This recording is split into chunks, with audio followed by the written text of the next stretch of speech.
को, व्यवहार बिन परमार्थिका, उपदेश होए अशक्य हो। इस पूरे विश्व का सबसे उच्च क्षेत्र आर्य क्षेत्र, आर्य क्षेत्र के अंदर सबसे बड़ा धर्म जैन धर्म है। उसके सबसे समर्थ आचार्य आचार्य कुंदकुन देव, और आचार्य कुंदकुन देव के सबसे समर्थ ग्रंथ श्री समय सार जी, और उसमें जो मूल गाथाएं हैं 6 नंबर 7 नंबर 8 नंबर, उनकी चर्चा चल रही है। रत्न बट रहे हैं, बस समझ लो आप, अब जो चाहे वो ले लें। और ये जो गाथा नंबर 8 चल रही है, इसके अंदर पूरी विधि दी है कि सम्यक दर्शन क्यों नहीं होता और कैसे होता है। पूरी सम्यक दर्शन की विधि इसके अंदर है, हैं किस भावना से होता है और कैसे होता है, पूरा पूरा विधि इसके अंदर दी है गाथा नंबर 8 के अंदर। गाथा नंबर 6 के अंदर प्रश्न उठाया था पहले एक, गाथा नंबर 6 से पहले प्रश्न उठाया, क्या प्रश्न था गाथा नंबर 6 से पहले, देखो पढ़ते हैं इसको। गाथा नंबर 6 से पहले प्रश्न उठाया था कि प्रश्न उठता है ऐसा शुद्ध आत्मा कौन है जिसका स्वरूप जानना चाहिए। गाथा नंबर 6 में था ना पहले, उत्थानिका थी उसकी। ये उत्थानिका जो लिखी हुई हैं ये आचार्य अमरचंद देव की लिखी हुई हैं। तो गाथा नंबर 6 में उठाया प्रश्न उठता है शुद्ध आत्मा कौन है जिसका स्वरूप जानना चाहिए। तो पहले बताया शुद्ध आत्मा कौन है, फिर गाथा नंबर 7 में बताया शुद्ध आत्मा कैसा है। गाथा नंबर 6 में क्या कहा, शुद्धात्मा कौन है, फिर कहा शुद्धात्मा कैसा है। तो उसमें फिर प्रश्न उठाया था कि ये प्रश्न होता है कि दर्शन ज्ञान चारित्र को आत्मा का धर्म कहा है कि 3 भेद हुए, और इन भेदों से आत्मा को अशुद्धता आती है, तो आत्मा कैसा है। फिर आत्मा की बात आई कि आत्मा कैसा है। अब फिर 8 नंबर गाथा में फिर प्रश्न उठाया उन्होंने एक, कि क्या प्रश्न है इसमें, कि अब यहाँ पुनः प्रश्न उठता है, क्वेश्चन आंसर की शैली में है ना ये लिखा हुआ, जिस समय सार जी है, क्वेश्चन आंसर। शिष्य क्वेश्चन पूछता है, आचार्य उत्तर देते हैं, शिष्य क्वेश्चन पूछता है, आचार्य उत्तर देते हैं। मतलब शिष्य क्वेश्चन नहीं है, हमारे क्वेश्चन है, क्योंकि आचार्य ने शिष्य की जगह हमें रखा हुआ है वहाँ पर।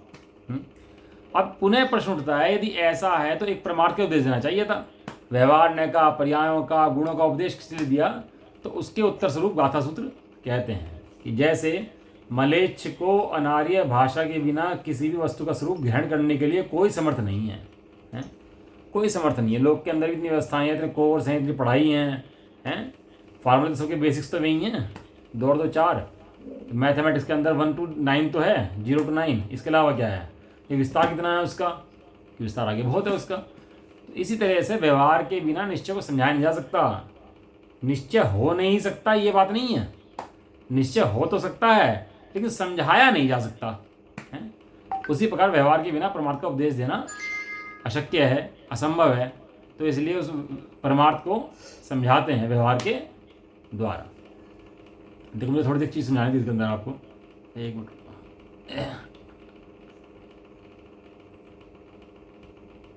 देखो क्या है कि एक तो है आत्मा, आत्मा के अंदर क्या है, अनंत गुण। अनंत गुण की एक गुण की एक समय की एक पर्याय है। इन्हें मुख्य गुण है की पर्याय हैं, दर्शन की, ज्ञान की और चारित्र की। ठीक है ना, ये एक समय की 3 पर्याय हैं, दर्शन की, ज्ञान की, चारित्र। गुण कितने हैं आत्मा के अंदर, अनंत। अनंत गुणों की कितनी पर्याय हो रही हैं, अनंत। एक समय के अंदर अनंत गुणों की अनंत पर्याय, जितने गुण हैं एक समय के अंदर उतनी पर्याय। और त्रिकालवर्ती पर्याय लो तो भूतकाल में जा चुकी है और भविष्य में आएंगी तो कितनी पर्याय होगी, अनंत अनंत पर्याय होगी। एक गुण की कितनी पर्याय, अनंत। एक गुण की अनंत पर्याय होने पर भी गुण वैसा के वैसे ही है, गुण इफेक्ट नहीं होता है। जैसे सूर्य रोशनी दे रहा है, कितनी रोशनी निकल चुकी सूर्य के अंदर से, कि बहुत रोशनी निकल चुकी, जब से देख रहे निकले जा रही, कुछ घट गया क्या उसके अंदर से, कि कुछ घटा नहीं है। घटा क्यों नहीं है, क्योंकि स्वभाव कभी घटता नहीं है। स्वभाव की क्वालिटी है कि स्वभाव कभी घटता नहीं है, स्वभाव कभी बढ़ता नहीं है। गुण कभी घटते नहीं है, गुण कभी बढ़ते नहीं है, पर्याय घट बढ़ जाती है। पर्याय कितने समय की है, एक समय। एक समय किसके ज्ञान का विषय है, केवल ज्ञान का। छदमस्त के ज्ञान का विषय नहीं है। छदमस्त ज्ञान का विषय नहीं बन सकता, केवल ज्ञान का विषय बन सकता है केवल, है। तो पर्याय को हम पलट सकते हैं क्या, केवल ज्ञानी भी जानते हैं, उस पर्याय को पलट नहीं सकते हैं। पर्याय को पलटने की सामर्थ्य किसी में नहीं। क्यों? क्योंकि तो पर्याय को पलटना है तो अनंत गुणों पर जाना पड़ेगा, और अनंत गुणों की एक समय की पर्याय पर जाके बैठना पड़ेगा उस पर्याय को पलटने के लिए। अब वो एक समय की पर्याय तेरी पकड़ में ही नहीं है। जब तेरी पकड़ में ही नहीं है तो तू उसे पलटेगा कैसे? तो हम ये समझ रहे हैं, सामने बैठे शास्त्र पढ़ रहे हैं, तो हम पर्याय को पलट नहीं। मैं सो रहा था, उठ के बैठ गया, मैंने पर्याय पलट दी अपनी है, सोता रहता फिर था मैं, पर्याय पलटी कि नहीं पलटी? कि भाई जैसी पर्यायों का काल इस पुद्गल का आना होता है, वैसे वैसे विचार समय बनते हैं, वैसे गुणों का परिणाम समय होता है। तो कुछ करता नहीं है।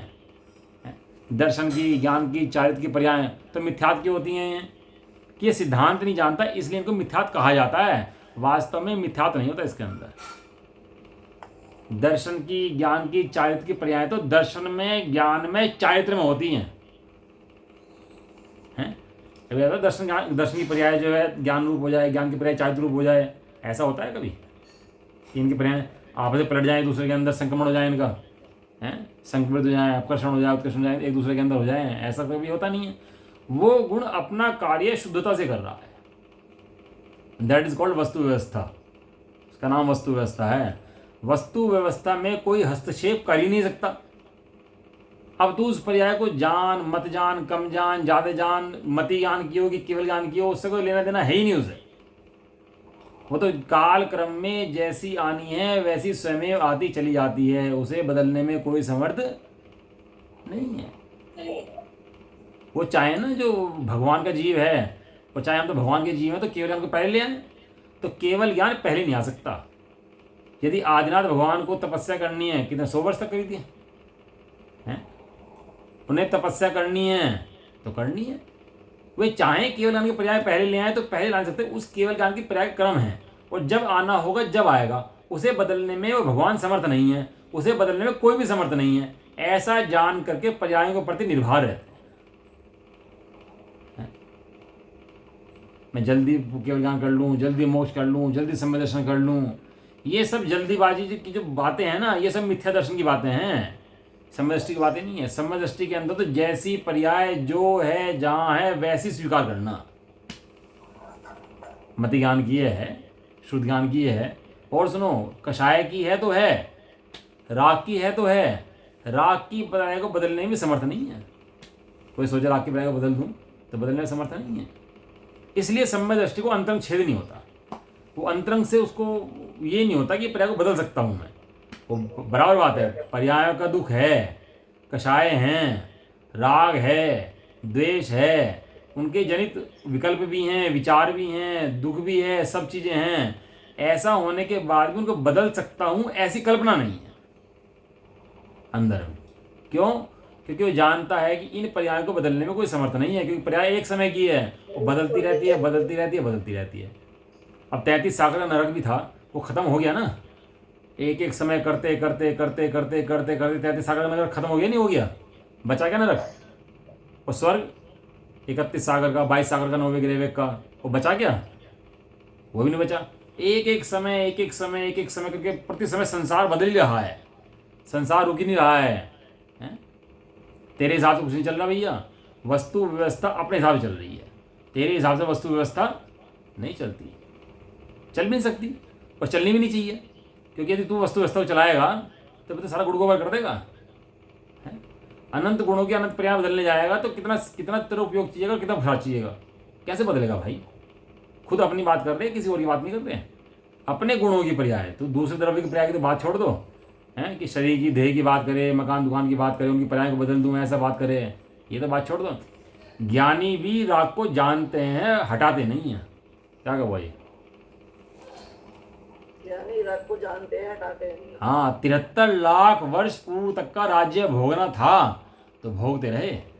83 लाख 83 लाख तक की, पूर्व तक की राज्य भोगना था तो भोगते रहे। उसका नृत्य चल रहा था देवी का, तो नृत्य देखते रहे, हैं? छाण में 1000 रानियां थी तो उनको भोगते रहे। वहां राग से लड़ाई नहीं करते, अंदर में राग के प्रति जो एकत्व बुद्धि है उससे लड़ाई करते हैं।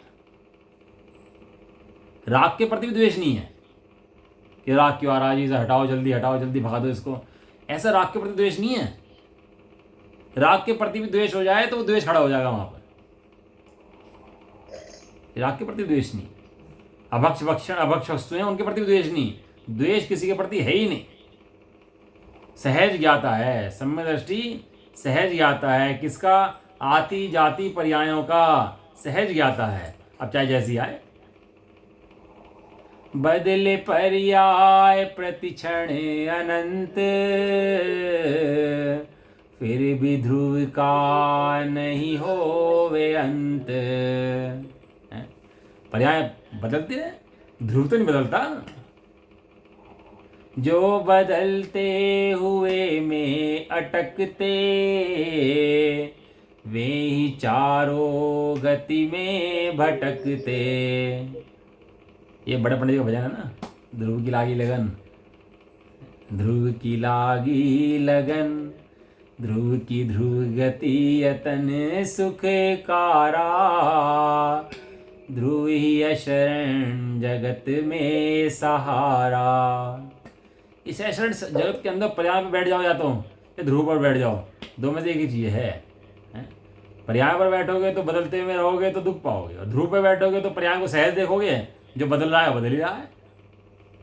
जितना राग है, जितनी कषाय हैं वे हैं, बदलने में की सामर्थ्य किसकी है। तीर्थंकर नहीं बदल सके तू तो क्या बदलेगा। जिस काम को बड़े बड़े तीर्थंकर देव नहीं कर सके, भगवान नहीं कर सके, तू बदलने की कोशिश कैसे करेगा, नहीं कर सकता। चरण योग में कहते हैं बदल ले उपदेश शैली है, वास्तव में बदल नहीं सकता। एक गुण की, एक पर्याय को, एक समय की तू कैसे बदल सकता है, तो ये निर्णय बता पहले, तू जानता तो उसको है नहीं। मति शुद्ध ज्ञान में तो जो बीत चुका वो जानने में आता है। राशि जी, मति शुद्ध ज्ञान के अंदर जो बीत चुका ना, जो जा चुका, वो बाद में बीत चुकने के बाद जानने में आता है कि ये ऐसा हो रहा है। बहुत बाद में कई पर्याय निकल जाते हैं उसके बाद, तो तब तो वो जानने में आए कि हाँ ऐसा हुआ। अब किसके लिए लड़ता है, जो हो चुका उसके लड़ता है, कि जानने में नहीं आ रहा उसके लड़ता है। किसके लड़ता है, कुछ भी नहीं है, वस्तु व्यवस्था ही नहीं है ऐसा। तो थोड़ा सा मुझे समझाना था इसका आत्मा के बारे में कि ये क्या कहना चाह रहे हैं, कि आत्मा के अनंत गुण, अनंत गुणों की अनंत पर्याय, एक एक पर्याय करता स्वयं की स्वयं है, द्रव्यों से बदल नहीं सकता, और द्रव्य में बदलने की सामर्थ्य भी नहीं है, और बदलने की जरूरत भी नहीं है। क्यों, क्योंकि द्रव्य अपने आप में परिपूर्ण है। समझाया, ऐसा पर्याय का बोझा सिर पे रख के ना, फिर वो मिथ्या दर्शन पुष्ट हो जाता है। चलो इसकी बात आगे बढ़ाते हैं अपनी समय सार जी की। कह रहे थे जैसे किसी मलेच्छ से यदि कोई स्वस्ति शब्द कहे, तो वह मलेच्छ उस शब्द के वाच्य वाचक संबंध को ना जानने से कुछ भी ना समझकर उस ब्राह्मण की ओर मेंढे की भांति आंखें फाड़कर टकटकी लगाकर देखता ही रहता है। बात यहाँ पर अपनी चल रही थी हैं, कि कौन सा शिष्य है जो उनके कहने पर भाग नहीं गया कि मेरे समझ में आ रहा भैया चलो यहाँ से, तो पता नहीं क्या कहते रहते हैं, सारा दिन आत्मा आत्मा करते रहते हैं, और मेरे समझ में आता है आत्मा ही ना कुछ काम ही नहीं इसके अलावा। और है सारे दिन सुबह से शुरू हो जाए आत्मा आत्मा, और रात तक आत्मा आत्मा है। थोड़ा कुछ क्रिया करो, पूजा करो, पाठ करो, तीर्थ करो, समय भी आवे हैं। हम व्यवहारी जन हैं, हमें तो आत्मा सुनने, हम इतना आत्मा सुनाओगे कैसे काम चलेगा। निश्चयवासी हो गए तो आत्मा की बात सुनते ही अन्य बातें करने लगता है, उछल जाता है, बिदक जाता है, अंदर में कुछ और चलने लगता है आत्मा की बात सुनते ही। यहाँ शिष्य कौन सा है, आत्मा कहते ही बैठ गया कि क्या कहना चाह रहे हैं। आंखें फाड़कर टकटकी लगाकर देखता रहता है, बहस नहीं करने लगा। क्या जी आत्मा आत्मा सुनते रहे बस, इससे काम हो जाएगा। सोने का व्यापारी हो, पूरे दिन सोना सोना सोना सोना सुनता रहे, बोर नहीं होता वो। है कपड़े का व्यापारी हो, क्यों दीपक जी कपड़े का व्यापार हो, सारा दिन कपड़े कपड़े कपड़े सुनो। कल तो 100 बार सुने थे, आज 200 बार सुने, कल 250 बार सुने। मजा आया कि दुख बढ़ गया, मजा आया दुख बढ़ गया। वह मजा आ रहा, जितनी बार सुन रहा उतनी बार मजा आ रहा, जितनी बार समझ उतनी बार मजा आ रहा है, जिस चीज़ का व्यापार में लगा हुआ है। और यहाँ आचार्य देव व्यापार कर रहे हैं आत्मा का। आत्मा वे व्यापार कर रहे हैं कि नहीं कर रहे हैं, किसका व्यापार कर रहे हैं, आत्मा का व्यापार कर रहे हैं। और जो आत्मा का ग्राहक है, वास्तव में ग्राहक अगर है आत्मा का, तो उन आचार्य को देखते ही बैठ जाता है कि क्या कह रहे हैं। इसलिए आचार्य देव ने 6 नंबर गाथा, 7 नंबर गाथा पूरी आत्मा के लिए समर्पित कर दी कि आत्मा शुद्धात्मा, शुद्धात्मा को जान। टकटकी लगाकर देखता रहता है, किंतु जब ब्राह्मण की और मलेच्छ की दोनों का भाषा का अर्थ जानने वाला कोई दूसरा पुरुष या वही ब्राह्मण मलेच्छ भाषा बोलकर उसे समझाता है, कि स्वस्ति शब्द का अर्थ यह है कि तेरा विनाशी कल्याण हो। अभी तो समझ में नहीं आ रहा था क्या कह रहे हैं। अब गुरु बोल का मौन हो गया कि भैया तो शुद्धात्मा है। अब बस ये बैठ गया वहाँ पर कि भैया ये क्या कह रहे हैं गुरु हैं, समझ नहीं आया। अब राजा जा रहा था ना, बाहर से मुनराज बैठे थे।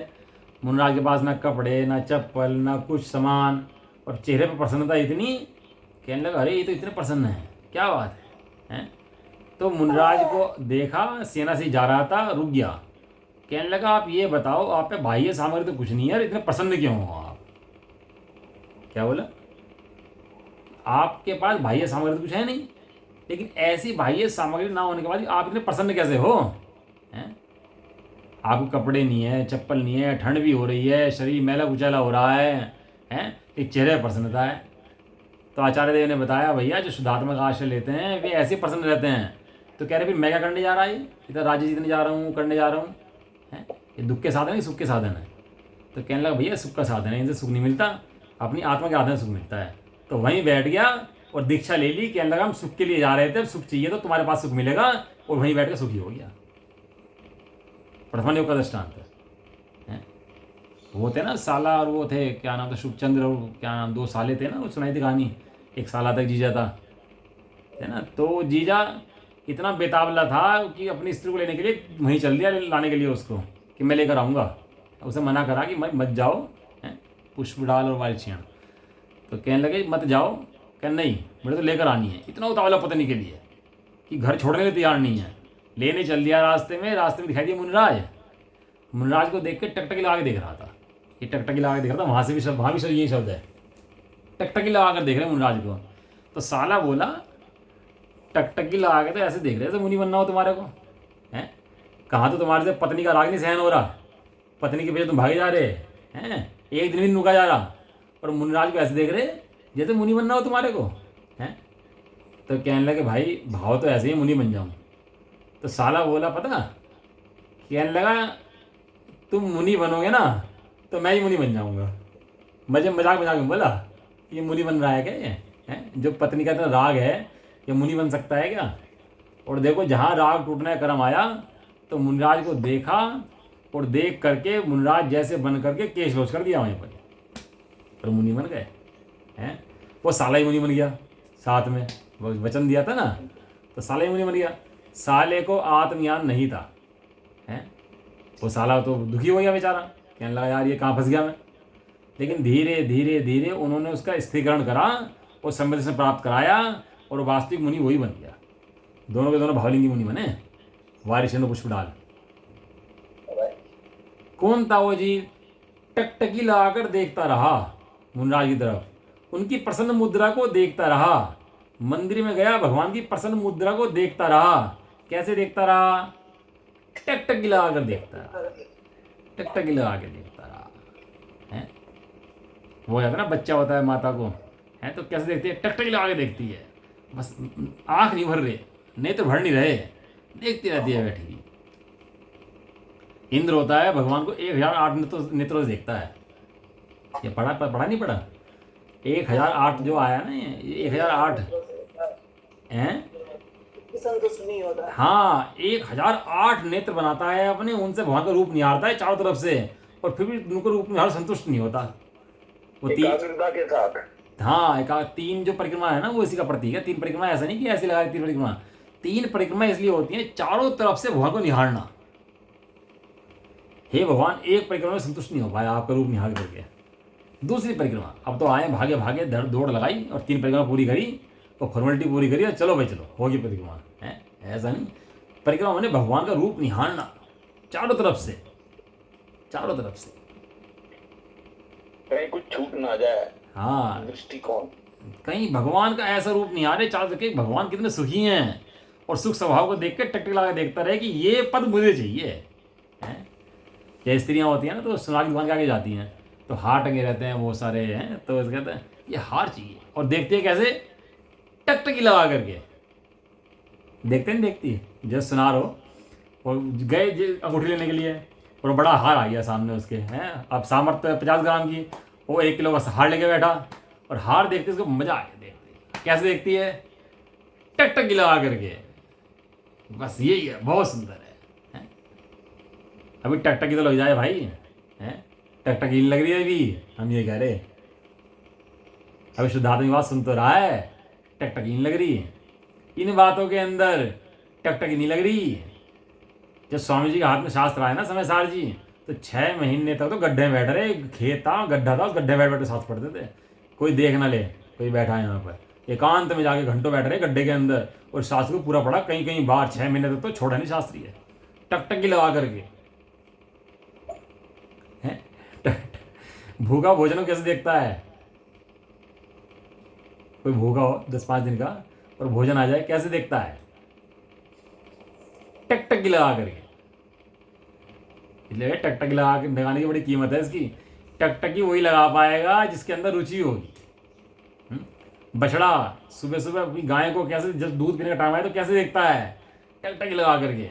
रस्सी खुल जाए तो भाग उछल के, रस्सी भी नहीं खोलने देता अपनी, इतना बेचैन हो जाता है टकटकी लगा करके। ये बेचैनी जो है, इसका नाम है प्रायोग्य लब्धि, और वो जो उसने पिया दूध, उसका नाम है कर्ण लब्धि। ये टकटकी लगा करके, टकटकी लगाओ भाई, बात समझो आचार्य देव क्या कह रहे हैं। टकटकी लग जाएगी तो कर्ण लब्धि जरूर आ जाएगी। टकटकी नहीं लग रही, इसे कर्ण लब्धि नहीं आ रही। अब भगवान को जाके बैठना, देखना, टकटकी लगा कर। अभी क्या है, वो किताब में देखता रहता है और भगवान सामने विराजमान रहते हैं, तो पूजा पढ़ने में लगा रहता है, मतलब क्या पढ़ के पता रहता नहीं है। एक लाइन पढ़ो और ध्यान से भगवान का स्वरूप विचारो बैठ के सामने, इसका नाम पूजा है। खाली ये पूजा पढ़ ली, अष्टक पढ़ दिए और तुम अर्घ चढ़ा दिए, इसका नाम पूजा नहीं है। ऐसी पूजा तो अनंत कर चुके हैं। पूजा किसका नाम है? टकटकी लगा करके। बच्चा मोबाइल में कैसे देखता है, खेलता है, कैसे देखता है? टकटकी लगा करके। अभी ले लो मोबाइल, उससे हाथ से लो तो क्या करता है? छोड़ता है। क्यों? टकटकी लगा करके। ऐसे भगवान का स्वरूप देखो ध्यान से, क्या कर रहे हैं भगवान? सुखी हैं? कैसे सुखी हैं? क्या विधि है? टकटकी लग गई तो समझ लो मोक्ष मार्ग खुल गया।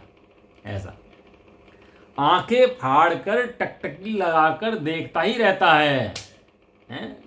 किंतु जब ब्राह्मण की और मलेच्छ की भाषा का देखो, मति ज्ञान वाले हैं, शुद्ध ज्ञान वाले हैं, बराबर है, केवल ज्ञान हमारे को नहीं है, सही बात है, लेकिन भगवान को देख तो सकते हैं ना।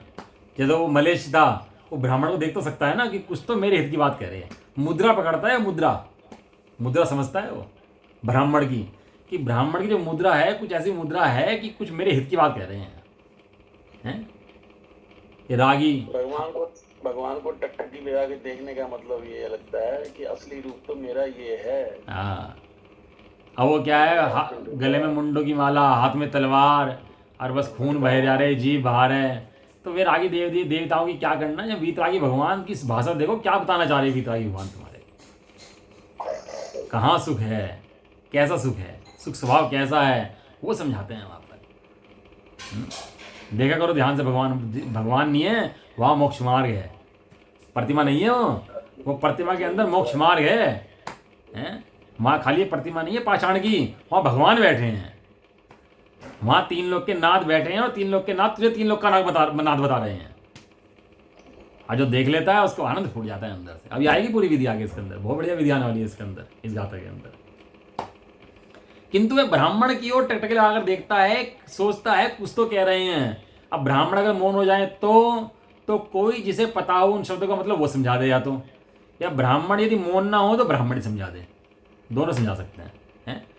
तो उसको दोनों का अर्थ समझाने वाला कोई पुरुष मलेच्छ भाषा बोलकर उसे समझाता है, उसकी भाषा में उसको समझाता है। क्या कहता है कि षष्ठी शब्द का अर्थ यह है, तेरा अविनाशी कल्याण हो।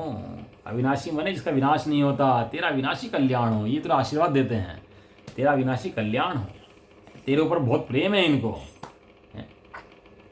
तब तत्काल ही उत्पन्न होने वाले अत्यंत आनंद में अश्रु से इसके नेत्र भर जाते हैं। भगवान को देखो ना, तो वास्तव में अगर आनंद सही में फूट जाए ना, तो आंख ने आंसू से भर जाए भगवान को देख करके। अरे मैंने ऐसा रूप निहारे नहीं था, आज तक ऐसा रूप नहीं देखा। मैंने जिनवर रूप निहारा आनंद बरस्यो अब अंतर में। मैंने जिनवर रूप निहारा निहारा। ये भक्ति करोगे ना तो पूजा पढ़ने की जरूरत नहीं पड़ेगी, घंटों निकल जाएंगे ऐसे भक्ति करते करते भगवान की। हैं? वो बच्चे को, माँ बच्चे को कैसे कैसे लपेटे, कैसे कैसे लगाए, छोड़ने तैयार ना हो, कैसे लिपटे रहे एक दूसरे से। इस तरह भगवान की सिस्टम देखोगे ना तो छोड़ने मन नहीं करेगा वहाँ से। आंसू आंखों में, नेत्रों से आंसू टपकने लगे। क्यों? क्योंकि ये मेरे हित की बात कह रहे हैं। आज तक मेरे हित की कहने वाला कोई नहीं मिला। मुझे मलेश देखने वाले तो बहुत मिले, जो मुझे मलेश देखते रहे, मुझे भंगी देखते रहे, मुझे चमार देखते रहे, मुझे शरीर से देखते रहे। लेकिन ये हैं जो मुझे आत्मा देखते हैं।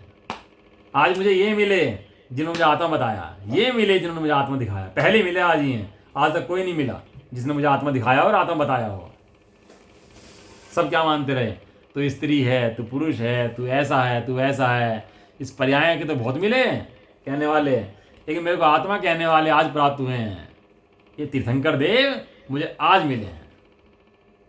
जितने संसार में भटक रहे हैं, तीर्थंकर देव नहीं मिले इसलिए भटक रहे हैं, और जो निकले हैं वे तीर्थंकर देव की शरण पाकर के निकले हैं। आज मेरा महाभाग्य है कि इन तीर्थंकर देव का परिचय मुझे प्राप्त हो गया है। ऐसा जान करके जिसके अश्रु, आनंद में अश्रुओं से नेत्र भर जाते हैं। आंसू भी दो प्रकार के होते हैं। एक तो रोते तो हम भी है ना, ये तो रोते रहते हैं ना, महिलाएं भी रोती हैं, पुरुष भी रोते हैं, सब रोते रहते हैं। क्यों रोते हैं? भोगों के लिए रोते हैं कि भोग पूरे नहीं हो रहे मेरे, तो भैया मेरा मर गए, मेरे जी गए, मेरा लुट गया, मेरा पिट गया, तो रोते हैं। यहाँ वो आंसू नहीं है, खुशी के आंसू हैं। खुशी के आंसू नहीं है, खुशी के आंसू भी आ जाते हैं बाहर में, स्त्री की लड़की की शादी हो रही है, ये आनंद के आंसू हैं। आनंद में और खुशी में फर्क है। खुशी तो बाहर में होती है विषयों की, यहाँ आनंद होता है। आनंद में अश्रुओं से जिसके नेत्र भर जाते हैं। ये स्वाध्याय सुन करके यदि आनंद अंदर में नहीं आ रहा ना, अंदर महिमा नहीं आ रही अभी, तो सुन नहीं रहे हैं। मैं नीचे बैठा है, पानी ऊपर बह रहा है। यदि आनंद नहीं आ रहा अभी सुन करके, यदि आनंद नहीं आ रहा ना इन बातों का, अभी की अभी आचार्य देव हमारे लिए क्या कह रहे हैं, तो पानी ऊपर बह रहा है, मैल नीचे बैठा है। जैसे नाली होती है ना, मैल नीचे बैठ जाता है, पानी ऊपर बहता रहता है, और मैल जमता रहता है नीचे नीचे नीचे नीचे। ऐसा है। इसलिए भैया महिमा बहुत आनी चाहिए। बस हमारा महाभाग्य है आज हमें ये बातें सुनने के लिए मिल गई हैं। आज मेरा किसी काल लब्धि से ऐसा उदय प्राप्त हुआ है कि अब मेरा काल आ गया सिद्ध बनने का। ऐसी बातें मुझे सुनने को मिली। आनंद में अश्रुओं से जिसके नेत्र भर जाते हैं, ऐसा वह मलेच्छ, मलेच्छ दुखी था, बहुत दुखी था। और उसे क्या दिखा दिया? उसे भगवान दिखा दिया। तू कौन है? तेरा विनाशी कल्याण होगा, तू भगवान है? अब तू भगवान बनने वाला है। और जो भगवान बनने वाला है वो रोएगा क्या बैठ के? अब खुशी के आंसू मनाएगा। अब उसके घर में बधाइयाँ बजेंगी। समाधि मरण भी महोत्सव बन जाएगा। समाधि मरण होता है कि महोत्सव होता है? क्यों बाजी आंटी? महोत्सव होता है। और महोत्सव में रोते हैं कि गीत बजाते हैं? महोत्सव में रोते हैं, गीत बजाते हैं? ये तो बताओ। महोत्सव में प्रफुल्लित होते हैं ना, प्रफुल्लित होते हैं, गीत बजते हैं, गाने बजते हैं। जिन्होंने मृत्यु को महोत्सव की तरह जिया है, मृत्यु की तैयारी करी है महोत्सव के लिए, उनके तो गीत बजेंगे। और जिन्होंने मृत्यु को जीना सीखा ही नहीं है अभी तो भैया कैसे जिएंगे? विनोदा भावे थे वहाँ पर विदेश में। तो जब मृत्यु का टाइम आ गया, उनका बीमारी हो गई थी, तो इंडिया आए। तो ये कहने लगे यहाँ इंग्लैंड में इतने बड़े डॉक्टर हैं, सब इलाज कर देंगे। इतने बड़े डॉक्टर हैं भैया, जैन ही थे, तो जैन धर्म से प्रभावित बहुत थे। तो कहने लगे यहाँ सब इतने डॉक्टर तो बैठे, सब इलाज कर देंगे। तो उनसे बोले भैया ना तुम्हारे पे जीना आता है ना मरना आता है। जीना भी हम जैनियों पर आता है और मरना भी हम जैनियों पर आता है। रो का मरना कोई मरना नहीं है। हम तो आनंद से मरेंगे। आनंद से मरेंगे नहीं, आनंद से देह त्यागेंगे, क्योंकि हम देह छोड़कर जा रहे हैं, कोई मर नहीं रहे हैं। जो मरे वे रोए। हमारा तो प्रमोशन हो रहा है। क्यों आशीष? 1 करोड़ का पैकेज हो किसी का, 5 करोड़ का पैकेज लग रहा हो, तो रोएगा क्या बैठ के? अरे क्यों रोएंगे बैठ के? रोने वाले का काम काल गया अब जा। अब रोए में वे दिन गए जब खलीफा खा उठाया करते थे। हमारे रोने के दिन नहीं है, हमारे आनंद मनाने के दिन है। अब हमें आचार्य कुंदकुंद मिल गए हैं, समय साथ मिल गया, अब हम आनंद मनाएंगे, रोएंगे नहीं बैठ करके। ऐसा तो आनंद में अश्रुओं से नेत्र भर जाते हैं, ऐसा में मलेच्छ स्वस्ति शब्द के अर्थ को समझ जाता है। कब समझ जाता है? जब समझाने वाला कोई मिल जाए तब समझ जाता है, या वो ब्राह्मण स्वयं ही समझा दे वो समझ जाता है। ब्राह्मण माने ये नहीं आज रूप बदल गया ब्राह्मण होगा, इसे ब्राह्मण नहीं कहते। हमारे आदिनाथ भगवान ने 4 जातियां बनाई थी। कौन कौन सी? क्षत्रिय,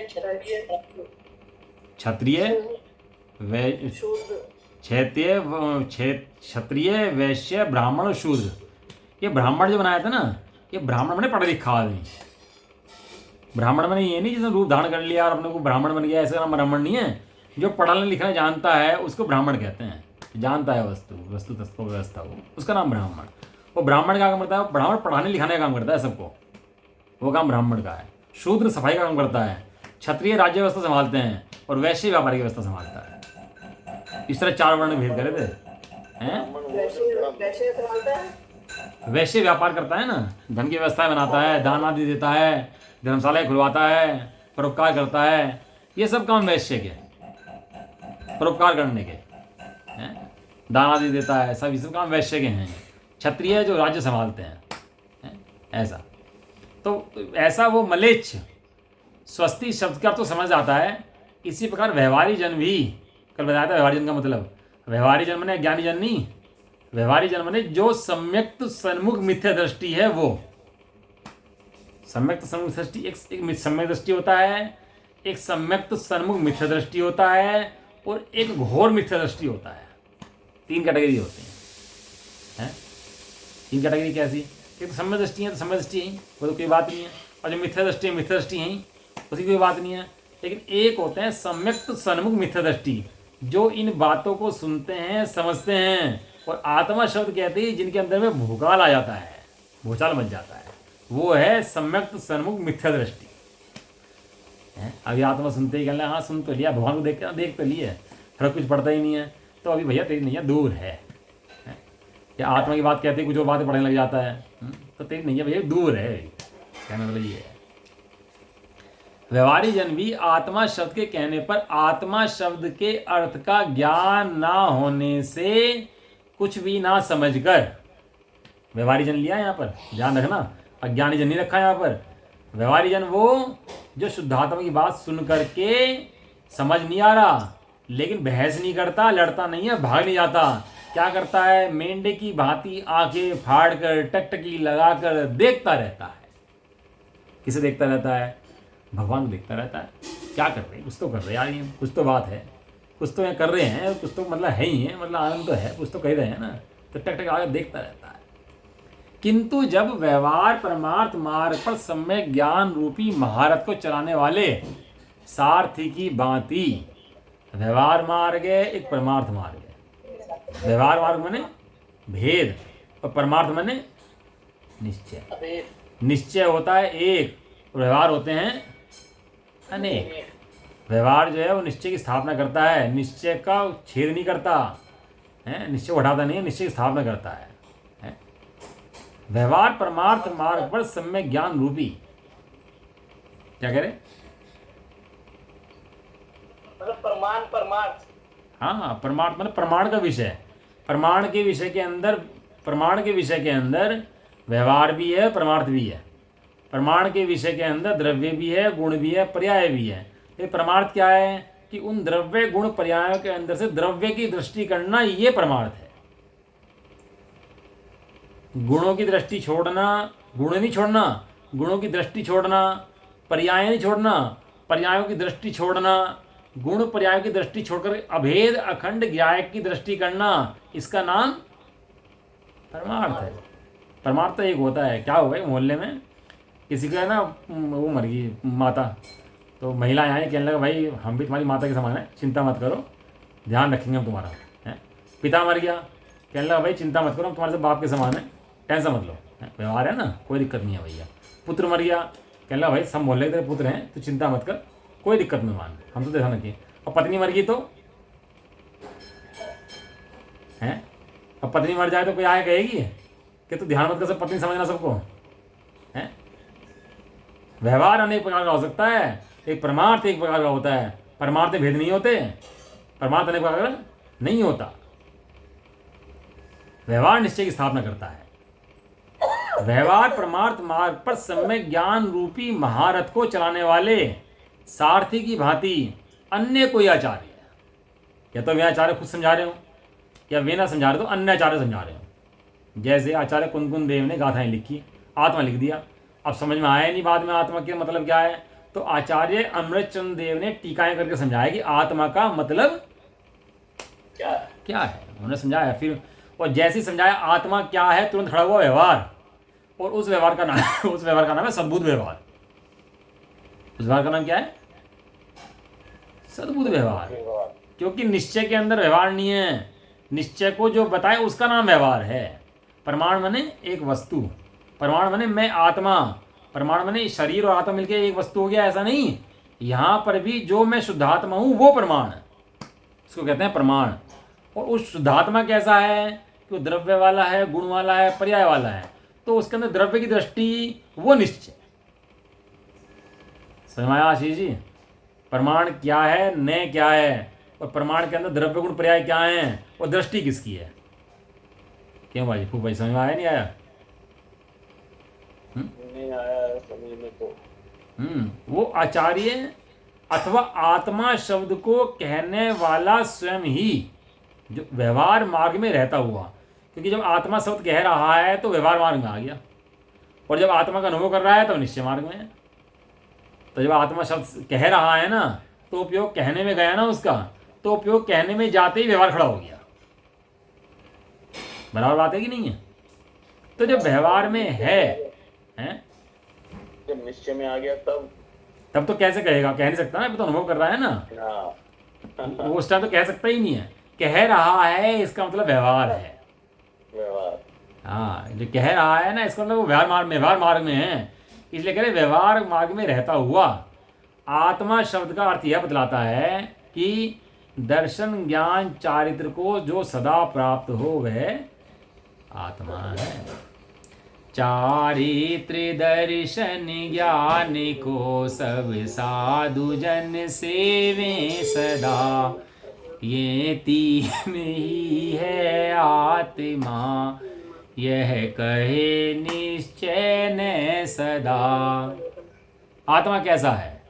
कि आत्मा दर्शन वाला है, ज्ञान वाला है, चारित्र वाला है।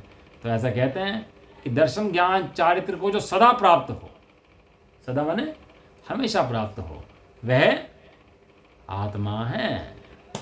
अब आत्मा कहते हैं हमारे समझ में तो आया नहीं आत्मा क्या है, तो प्रमाण समझाया। प्रमाण की वस्तु जो शुद्धात्मा है, शरीर है बैठा यहाँ, शरीर तो हमें नहीं, आँख नाक हाथ कान थोड़ा ना हमेंगे, हम तो अमूर्ति का आत्मा बैठे हुए हैं ना अभी भी हैं। अमूर्ति प्रदेशों के पुंज ज्ञान आदि गुणों के धारी हम है कि नहीं है बैठे हुए, अभी के भी है कि नहीं है? अभी हम शरीर रूप हैं कि आत्मा रूप हैं? अभी हम शरीर रूप द्रव्य पुद्गल द्रव्य रूप हैं कि आत्म द्रव्य हैं? अभी के भी बताओ, अभी के भी है कि नहीं है? आत्म द्रव्य है। हाँ, तो आत्म द्रव्य जो मैं हूँ वो कैसा हूँ कि वो द्रव्य गुण पर्याय वाला हूँ। तो उसके अंदर मैं, मेरी वस्तु क्या है? प्रमाण की वस्तु कि मैं द्रव्य वाला हूँ, गुण वाला हूँ, पर्याय वाला हूँ। ये तो मेरी सत्ता है, ये मेरा साम्राज्य है। और इसके बाहर कि इसके बाहर मेरा कोई साम्राज्य नहीं। पढ़ दो भाई इसको, भाई खुलासा कल करेंगे इसका। पढ़ो आशीष जी, आप पढ़ दो इसको आगे। वह आत्मा है, आगे क्या है?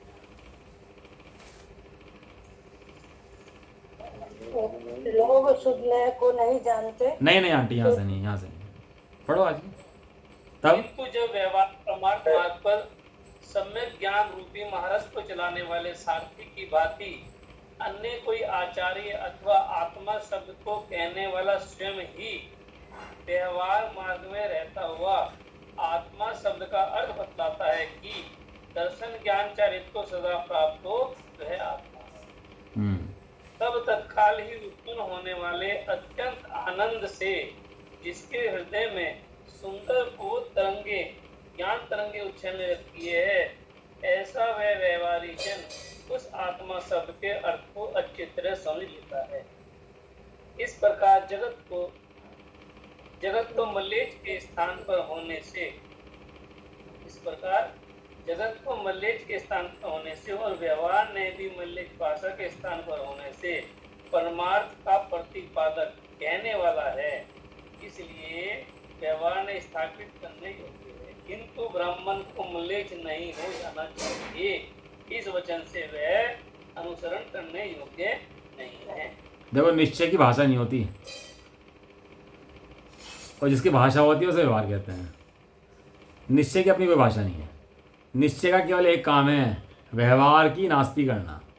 न तथा, निश्चय के लिए लिया, न तथा, जो भी व्यवहार करेगा उसकी नास्ती कर देगा।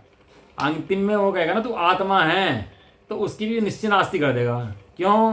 क्योंकि वो शब्दों में कह रहा है यह आत्मा है, लेकिन ये आत्मा नहीं है। आत्मा तो अंतरंग में विराजमान है, तो उसका अनुभव कर तो निश्चय हुआ। इससे बाहर गया और कहा कि मैं आत्मा हूं, तो ऐसा कहते ही व्यवहार खड़ा हो जाएगा तुरंत ही। वो निश्चय कहेगा कि नहीं, ये जो है आत्मा ऐसा नहीं है। इसलिए कहते हैं आत्मा का चिंतन भी आत्मा का अपमान है। निश्चय क्या कहता है? आत्मा का चिंतन भी आत्मा का अपमान है। आत्मा ऐसा नहीं है जैसा व्यवहार कहता है। और वो शब्दों में सुनकर संतुष्ट हो जाता है, आत्मा है, आत्मा है, आत्मा है पढ़ के। ऐसा नहीं है। जिसने अनुभव करा वो कहता है आत्मा ऐसा है, और फिर जब कहता है ना तो कहने की जरूरत नहीं पड़ती आत्मा ऐसा है, फिर तो उसको आनंद बढ़ता है। चलो, समय हो गया। निधि निधि